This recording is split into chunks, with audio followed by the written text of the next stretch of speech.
and then when it's finished its travels, it comes back into the meditator's body, and then it loses its function. So that is the manomaya kaya. And so we might suppose that when a person dies, there is a kind of body which maybe it's made of a subtle matter. And the way the people who have gone through this and remember it, the way they describe it, they say that they see themselves as still having their same body. So sometimes they're not even aware that they've died. But they find themselves traveling around in that body until they're sucked into the womb of a new, in order to take rebirth. Then they lose their connection with that body.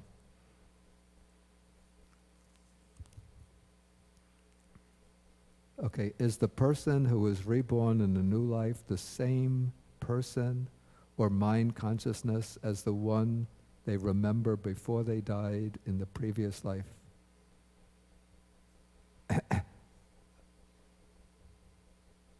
Okay, speaking conventionally, one would say it's the same person, but that's just a convention in the sense that one could say, like if I remember my past life, I could say, in my past life, I was, a farmer in Iowa before I took birth in Brooklyn.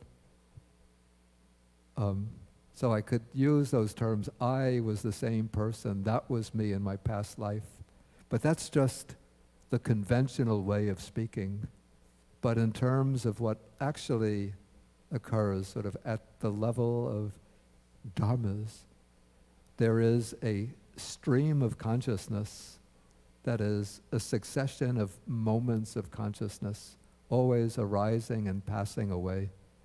And so that the stream of consciousness in this life remains continuous in that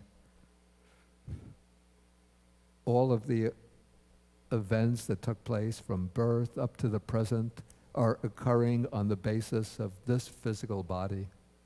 So the consciousness is always changing from moment to moment, but because this consciousness is arising based on this physical body, I say that's my stream of consciousness. That stream of consciousness is mine. Now at death, that stream of consciousness moves on to a new embodiment, a new existence. And so we could say that it's the same stream of consciousness, but it's not the case that the consciousness is remaining the same, unchanging, as one entity and moving from life to life. That would be the Hindu idea of the jiva or soul that reincarnates from life to life. But the Buddha rejected the idea of the reincarnating soul or self. Instead, he speaks about the stream of consciousness, which is always changing, but evolves from life to life, or moves on from one life to the next.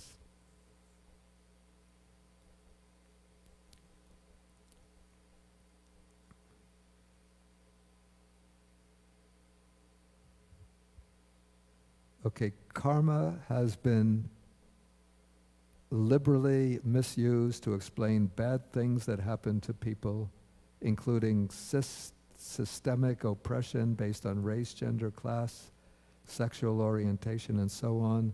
Social problems that are systemic become an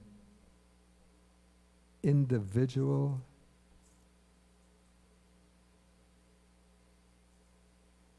I guess it's supposed to be, it's different pen, okay. Okay, social problems that are systemic become an individual karma. What would be your response to these interpretations of karma that further oppression? Yeah, first I think it's maybe a misunderstanding of karma to think that karma explains everything. So karma is like one stream of causation that's interacting with a multiplicity of other streams or networks of causation. So one can't use karma to explain everything bad that happens to people. And probably a lot of the harm and suffering that's inflicted on people is coming from what we call systems of oppression, systems of discrimination, systems of exclusion, marginalization, and so forth. And so I don't think one could use karma to explain all of these kinds of social ills, but karma is, perhaps it's probably like one force feeding into that, but it's getting acted upon by other structures. And so if one changes the other structures, like the social structures, systems, policies, programs, and so on, it will prevent that karma from manifesting in those forms. So that's just my understanding of this. Okay, next question. Would you please elaborate? Oh, why is the determining consciousness passive? To determine what an incoming sense object is, doesn't it already involve the aggregate of perception and the mind base to determine the sense object? In other words, the mind consciousness needs to search through one's past experience or schema to determine the sense object.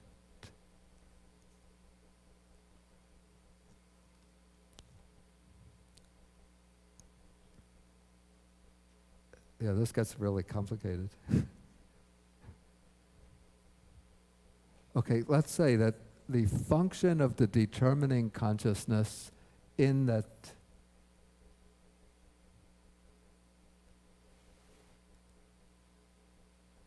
in this process of sense consciousness is a very, very simple, very rudimentary function of determining.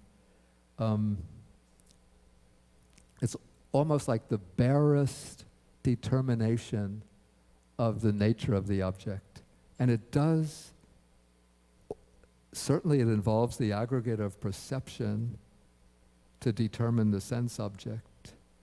But to come to a very clear, distinct perception of the object, a very clear, distinct cognition of the object, involves much more than this I-door process. But according to the Abhidhamma commentators, what has to take place after the I-door process? Then there follows a mind-door process that builds upon this sense-door process and then starts, it sort of receives the impression from the sense-door process. Then there follow like a number of mind-door processes which gradually sharpen their discrimination of the object, their discernment of the object, until it's only at a later point in the series of processes that one has a clear and distinct cognition of the object. And that series of processes involves, in a sense, sending the impression of the object back into the memory bank, comparing it with past impressions of the object, say the object that's seen, then determining, do they match completely? And this is going through like hundreds of processes of consciousness till one comes to finally a clear and distinct cognition of the object. And these hundreds of processes are said to be taking place just in the snap of a finger. So say I'm walking down the path and I see an old friend that I haven't seen for years walking up the path. I look and I think, wow, that's Mike. And so it seems like instantaneously I'm identifying him with Mike. But from the Abhidhamma point of view, there comes first the I-door process, then a mind-door process that takes in that image, and then other mind-door processes that define the image more precisely, then a retrieving back to past impressions of Mike, and then a designation, a consciousness that applies the designation, and then comes the recognition, that's Mike. So it seems like it's occurring in a split second, but there are maybe hundreds of very quick, short-lived processes taking place. So that is what the Abhidhamma commentators say. If you have the comprehensive manual, I think it was in chapter 4, there's a section taken from Lady Soyador, a great Burmese master of the early 20th century. So his explanation of how all of these processes follow one upon another. Okay.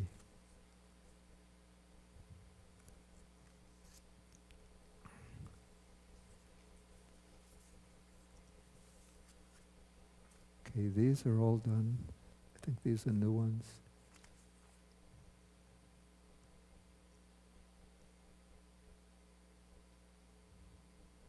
Well, could you please explain how to deal with thoughts that are rooted in defilements, especially fear and worry, in meditation and in daily life?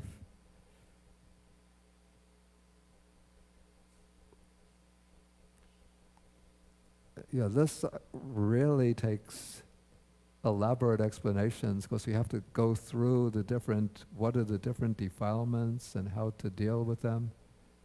Okay, but let us just treat it simply and not in any way adequately. Probably there are whole books that are dealing with this kind of subject. But one of the effective ways, say when fear arises or worry arises in meditation, then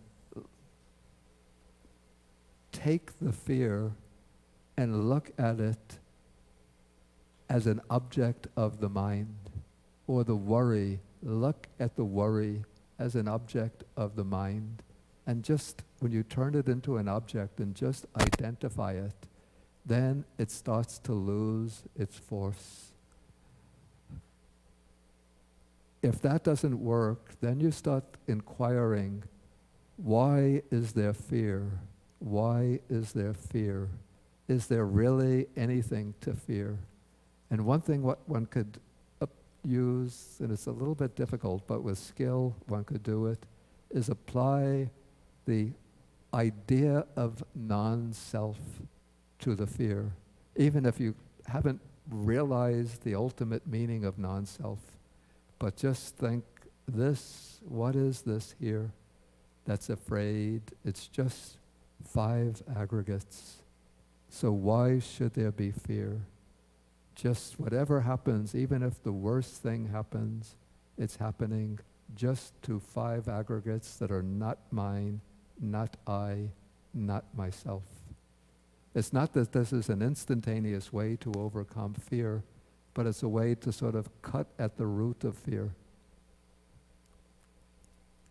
Okay, but if the fear and worry are persistent, so that is, we could say, a method that's rooted in wisdom or insight.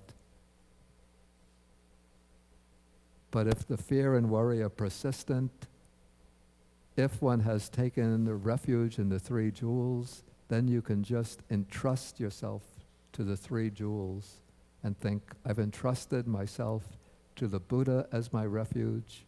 I've entrusted myself to the Dhamma as my refuge. I've entrusted myself to the Sangha as my refuge. And then sort of call upon I call it the compassionate power of the Buddha, Dhamma, and Sangha to help one in one's state of fear and worry.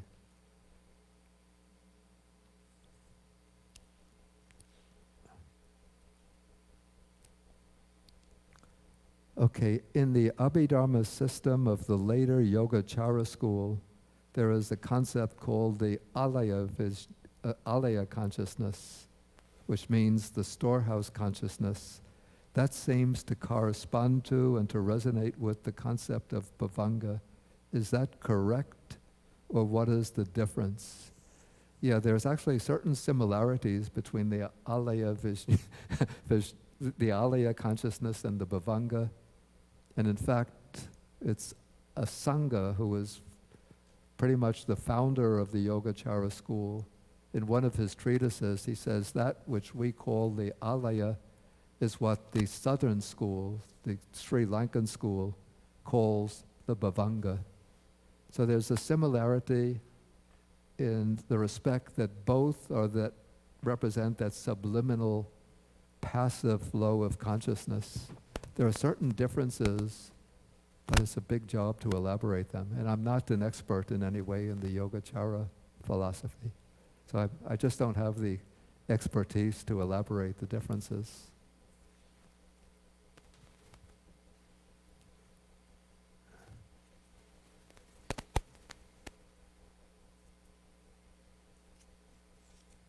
I think I've come to the end. Was this a written question? Okay. In the Abhidhamma, Visuddhimagga, and Suttas, how is gratitude considered? I didn't see it listed. Actually, this is a very interesting question.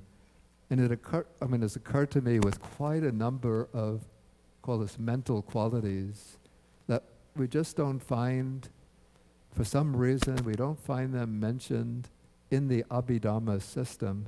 But it's wrong to say that they're not mentioned in the suttas, because there's a sutta.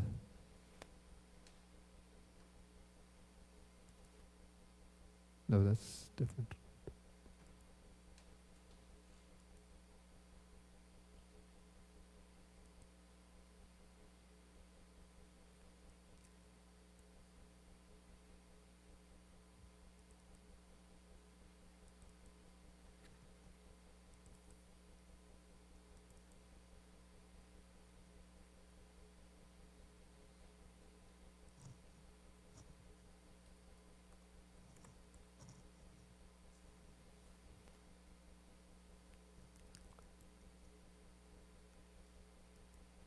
Oops.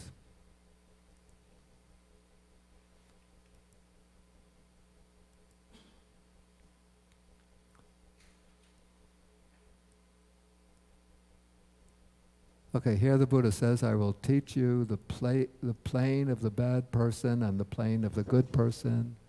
So what is the plane of the bad person? A bad person is ungrateful and unthankful.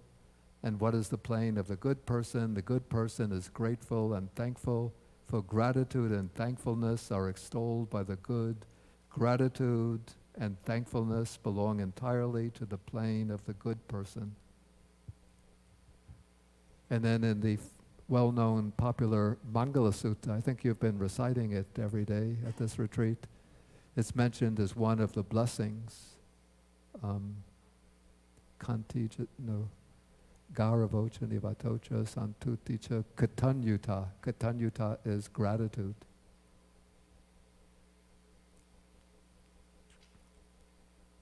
Yeah, so there are even something like patience.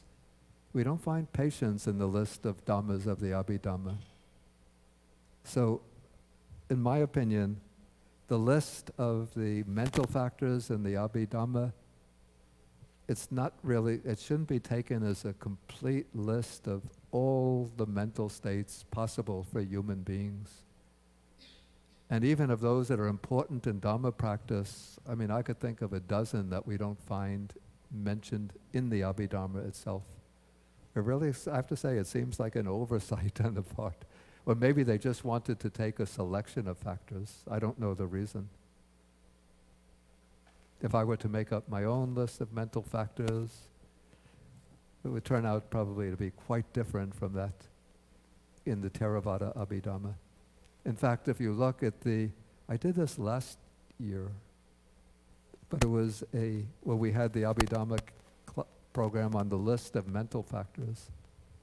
I don't have it with me because I did a photocopy of the list of mental factors in the Savastivada Abhidhamma.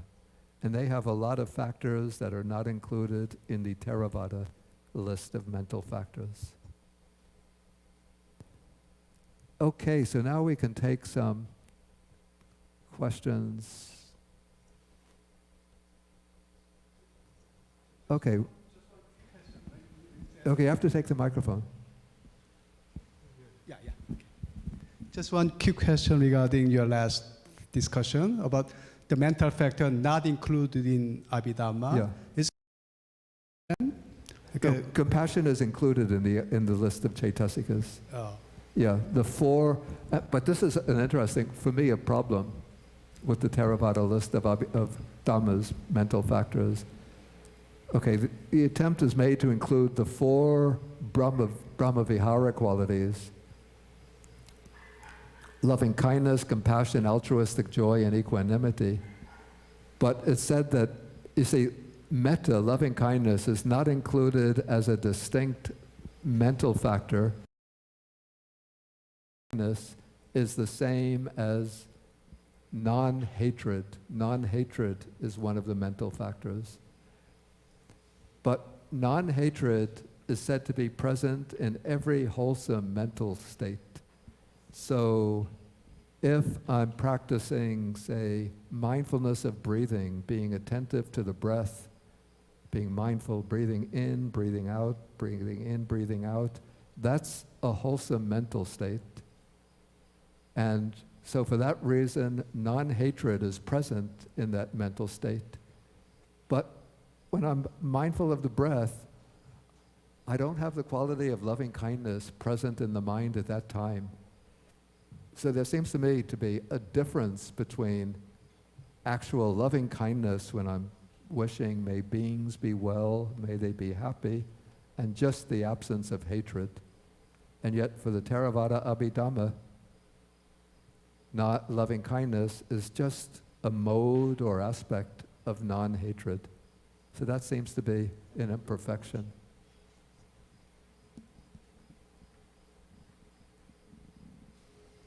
So let us say that, okay, the Buddha always has sort of practical purposes in mind in his teaching. And so everything that comes in the suttas, or at least almost everything, is practical things that one could see in one's life, can apply in one's life.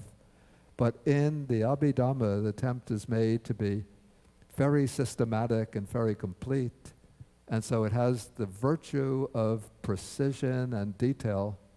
But when you get precision and detail, you also have the drawback of all of the things that you have to omit or conflate together in order to be complete. So I think the Buddha didn't aim to be 100% precise and 100% complete, but to teach what is necessary. You have a question? Yes. Yourself? Okay, good. Okay, good. Sorry, everyone. I don't know how much time we left, so I have to take the chance to, on behalf of the participants online and myself. First of all, I have to apologize to Bande for the question that I presented earlier. It's not clear because it's much easier for me to hiding in the back to do translating, you know. So I'm sorry about that. Then I'm so grateful to have the chance to operate the video recording and also to taking care of the online streaming. Due to this chance, I have the chance to know we got many students from all the world, including Germany, Norway, Korea, Spain, India, Sri Lanka, Mexico, not to mention Mexico, yes, also America for sure. And there's also some people I have to mention. We are so fortunate to have two people, the name is Heather and Nidia, who are in the Florida hospital. Due to the chance they have been able to join this entire retreat, sending the well wishes to them for the Nidia and Heather.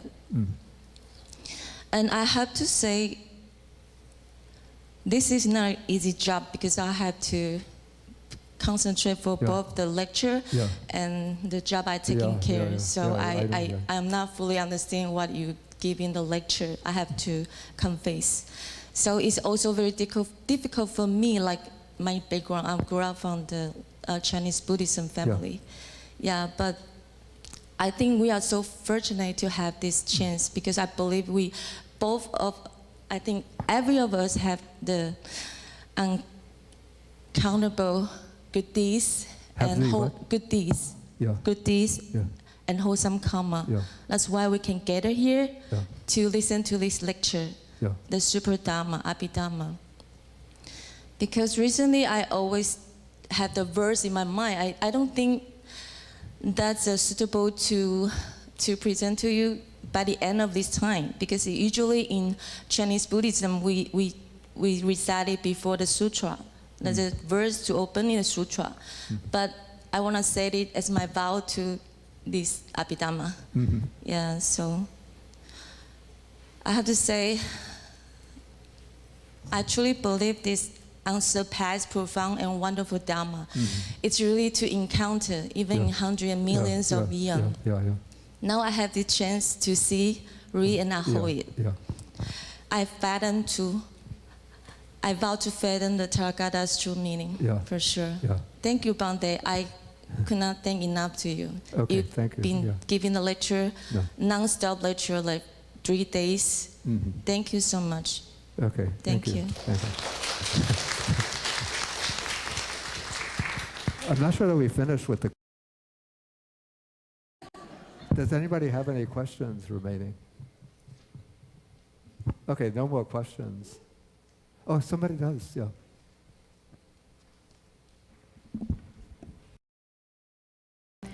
In the Vasuddhimagga chapter 16, the documentary 18, talking about, they are talking about Nibbana not being mystical or not existent. Wait, I didn't catch that. The Nibbana being mythical or non-existent. And there is a phrase that says that the questions, it's regarding remaining, the question dealt with the proof that only Nibbana, not the atom, is permanent because uncreated. Can you elaborate a little bit on that?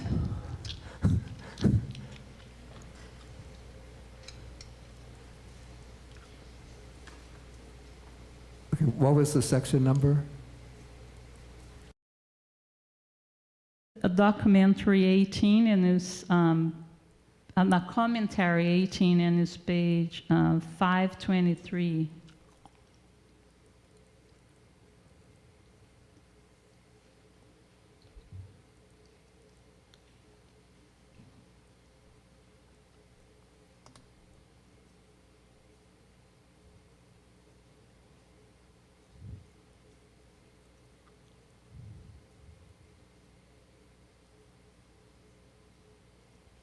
.523 about the atom. Yeah, it's right. 18, if you go to number 18, the last sentence. Oh, of I see, 18. it's the footnote.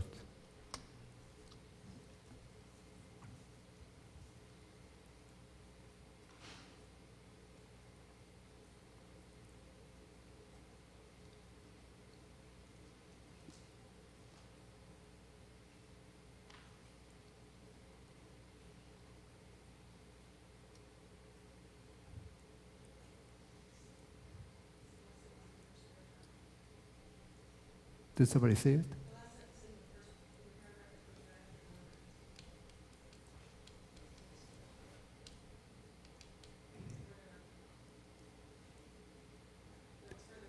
Further up.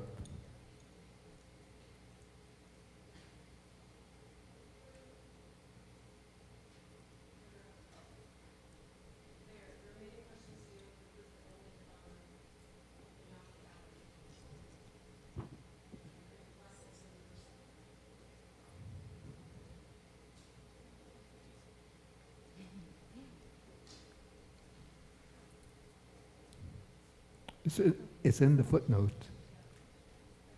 The remaining questions deal with the proof that only Nibbana and not the atom, etc., is permanent because uncreated. So the question is? I don't understand that. Oh, this? What is the proof that only Nibbana is permanent because uncreated? Yeah, I don't. this is sort of 7th century Indian scholasticism. And I have to confess, I usually pass over these passages myself.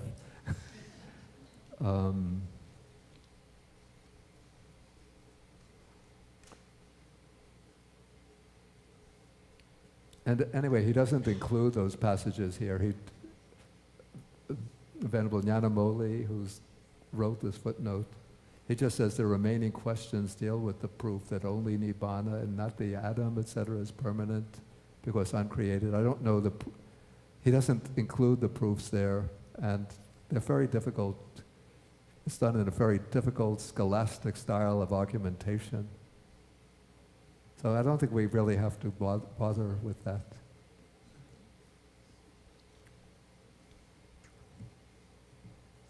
Okay, we could take maybe one last question, then we'll have to end. Oh, we have two people with questions. Okay, you go first, then you go second, then we'll end. I want to keep asking about the questions that I asked last night and about the self.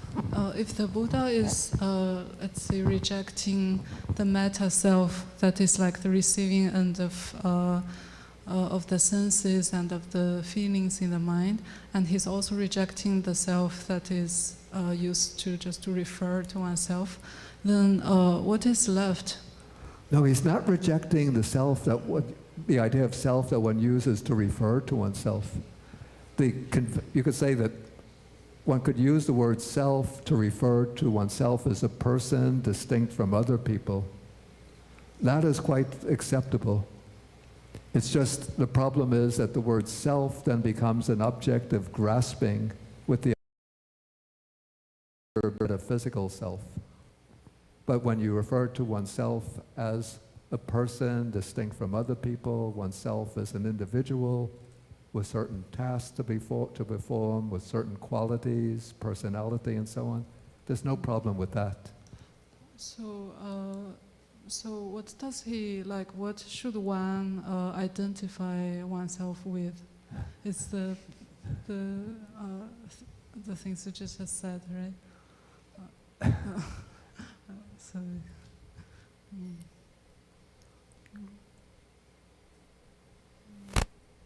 It's a difficult question. Let us say, don't worry about identification now.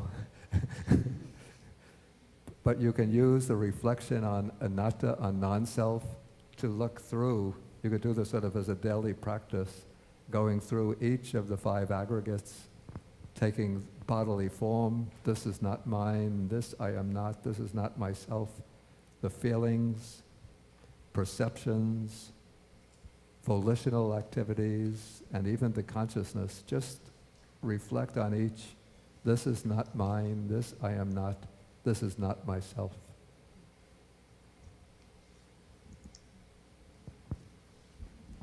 Bhante, when Suddhimagga, there have been a couple of times when you've said, don't worry about that, that's some scholastic argument, that's not helpful. Is there some sort of general guidance you can give us when we're reading this so that we can know which parts we can skip? Which parts we can skip, which parts are helpful?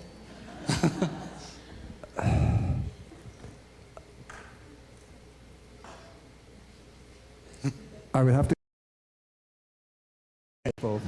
I was afraid you were going to say that. Somebody, I think there was a Burmese monk years ago, it might be available on the internet. If he put together something called, what was it called? It's sort of a compressed version of the path of purification.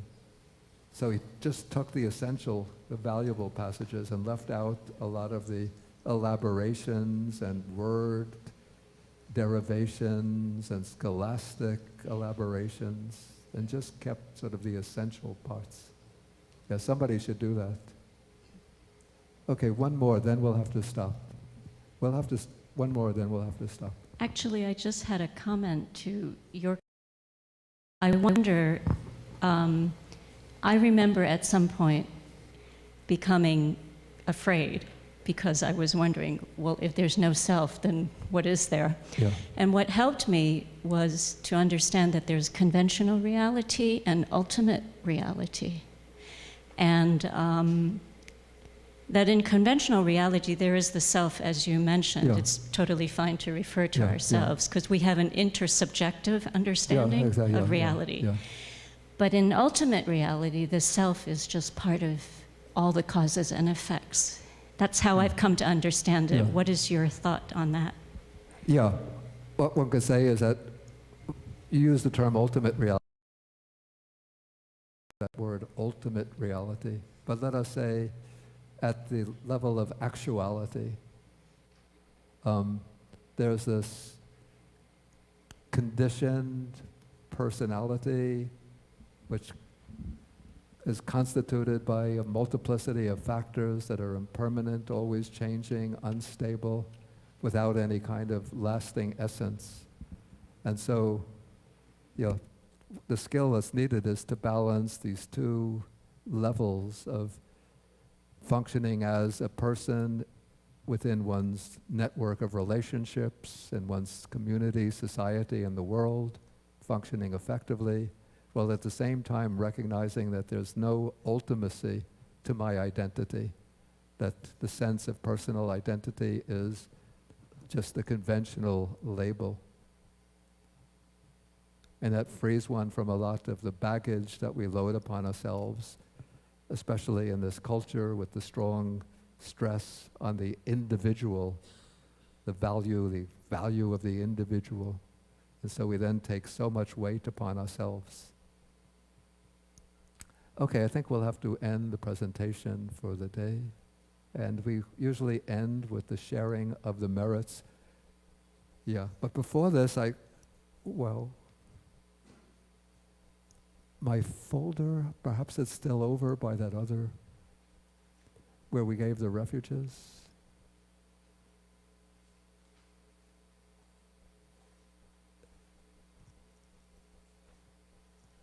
No? Here it is, I'm sorry.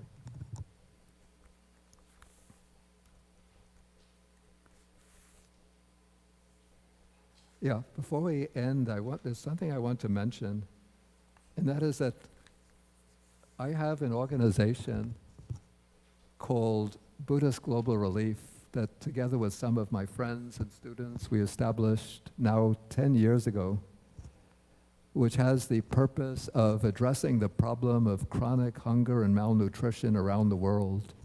And currently, after 10 years of development, we have about 35 projects in countries around the world dealing with the problem of chronic hunger and malnutrition.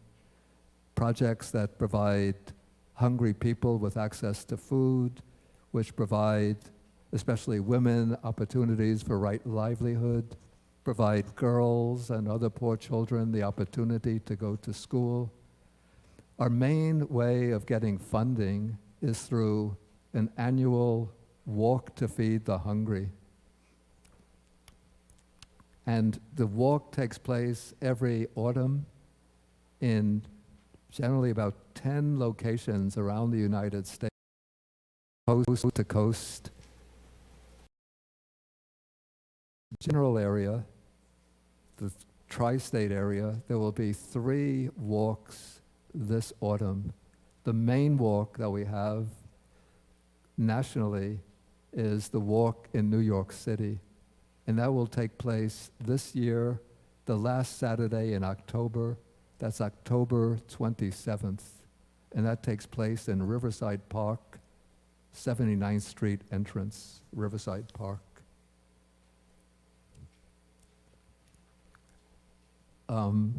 But for those who are living in Connecticut or closer to Connecticut, there'll be a walk in Connecticut on September 30th? September 30th, and that will be, the walk takes place in Wellington. Is it called Wellington? Wellington. It's a small town in Connecticut at a Laotian temple. And then this year, for the first time, there will be a walk in New Jersey, in Montclair, New Jersey. That will be on November 3rd, a Saturday, first Saturday in November. And so I have a bunch of flyers or about and I'm going to put them out someplace so people can pick them up. If there's not enough, you just can go to the website of Buddhist Global Relief, and there you'll find a list of the various walks taking place in the United States with directions of how to reach those places, with more details about the time and date. So let us put these someplace convenient. As I said, if there's not... Excuse me?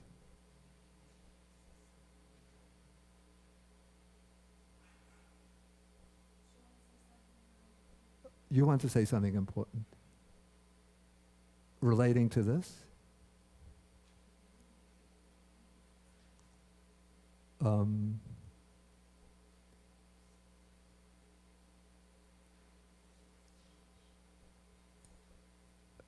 Okay, so I really don't have anything more to say, but again, I want to emphasize that this, for us, for the Buddhist Global Relief, the walks are extremely important because this is our main fundraising event of the year.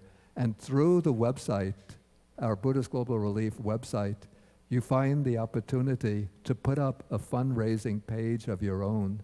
So you could put up that page and then you can invite your friends and relatives to contribute to support your walk. And if you can't do the walk yourself, you can still make contributions to support the walk.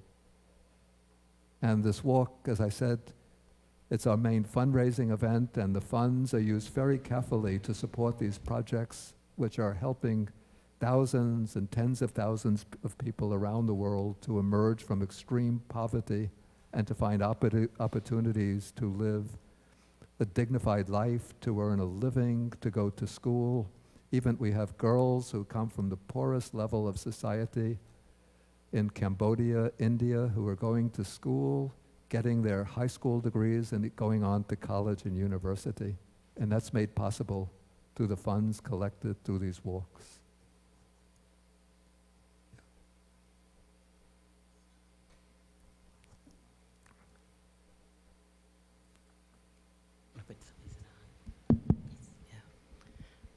Bhante, we know how important gratitude is about, and of course, I'm speaking for everyone here. Our gratitude to you is immense for the beautiful expounding of the Dharma for these days, but this could not take place without the people behind the scenes and people on the scenes, and Jason and Tara and Bowe to do the translations, and day after day. The people in the kitchen, the people in the office have all made this flow the way it has, and it couldn't take place without everybody else. So we also have to mention Ji Shu has been the coordinator for the walk.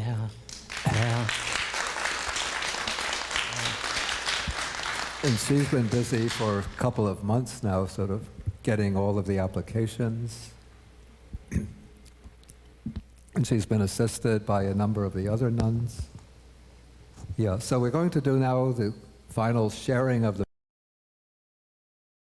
And bear in mind all of the people, as Carolyn said, who have been contributing to the success of the Abhidhamma retreat, and also share the merits with each other, since it's your participation and interest and attention that have made this retreat a stimulating and rewarding event. Okay, so now with your minds, you send the mind of loving kindness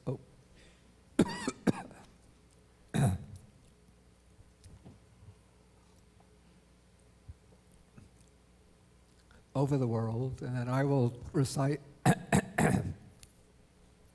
or we could recite together if you know the verses. I'll recite in the regular shloka meter, so it's easy to follow. So this is sharing the merits with the devas, that's the deities, the bhutas, the nagas, those are the dragon spirits that help to to regulate the weather, the bhutas or the fair spirits, and then with all sentient beings. Akasata Chabumata Deva Naga Mahedika Punyantang Anumoditva Chirang Rakantu Sasanam Akasata Chabumata Deva Naga Mahedika Punyantang Anumoditva Chirang Rakantu Desanam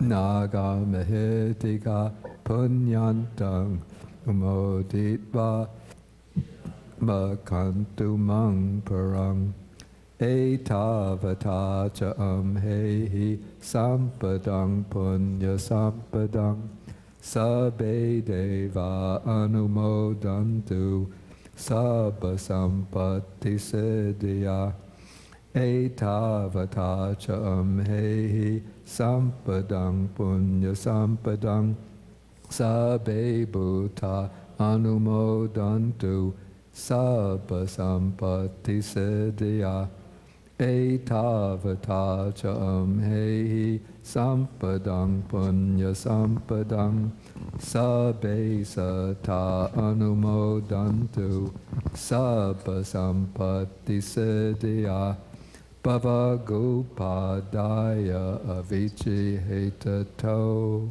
Etantare Satakayupapanna Rupya Rupicha Asanya Sanino Dukha Pamuchantu Pusantu Nibuting Sadhu Sadhu.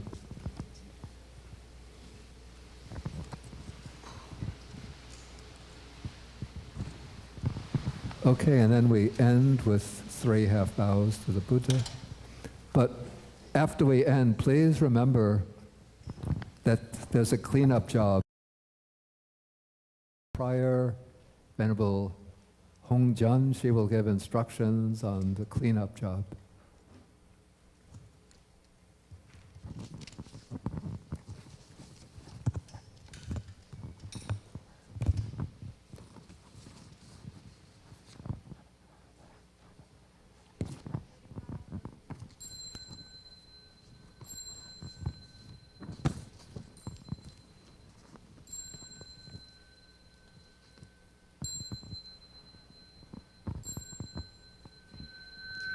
Bao Thu Bante.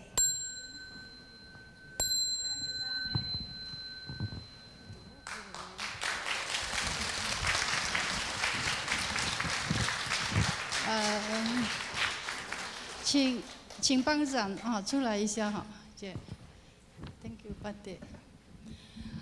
好，我们今天的课程阿毗达摩的这个课程呢。